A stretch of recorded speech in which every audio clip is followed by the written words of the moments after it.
If ever you have a bleeding hole in your floor, then just follow the J-Law School of Design and toss the blandest looking white rug that you can find. That'll fix it.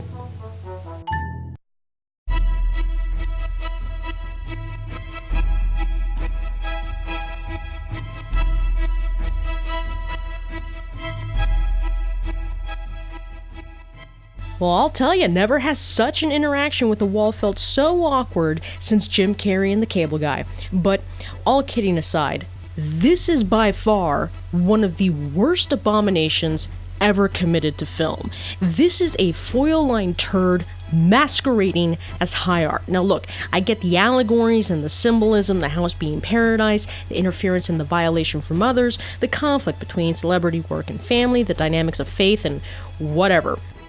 It's Genesis, man. It's Genesis, but it's the most inept adaptation and uncreative interpretation. I mean, why would you have it in a house? That's your vision for it? That's it?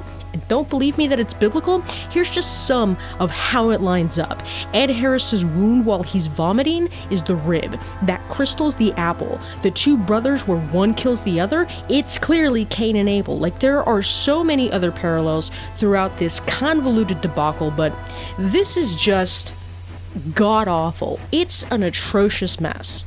I mean, come to find out after that he wrote this nonsense in 5 days, well, it shows. It's not clever, it's not smart, it's trying to be something more, and fails miserably. This is an exercise in patience that 3 people in my cinema clearly couldn't take because they walked right out the door, and the few of us that remained, well, kind words were not spoken of this film, but its dialogue is cringeworthy, the torture porn is overbearing, the catalysts become repetitive, and it sucks. It's just a bad movie.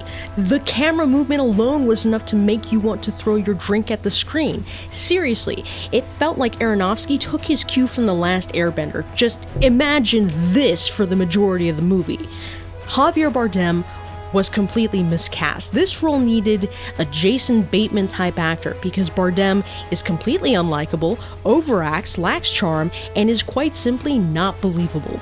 Jennifer Lawrence tries, and Michelle Pfeiffer and Ed Harris were fine, but Darren Aronofsky created and delivered one of the most inept, belligerent, lazy, ungainly, bush league debacles, so much so that I'm going to warn you and advise you to not waste your money on this. Do not watch this at all. It's not worth it. Just like Jennifer Lawrence lights herself on fire and burns the whole house down in the end, buying a ticket to watch this is just burning money.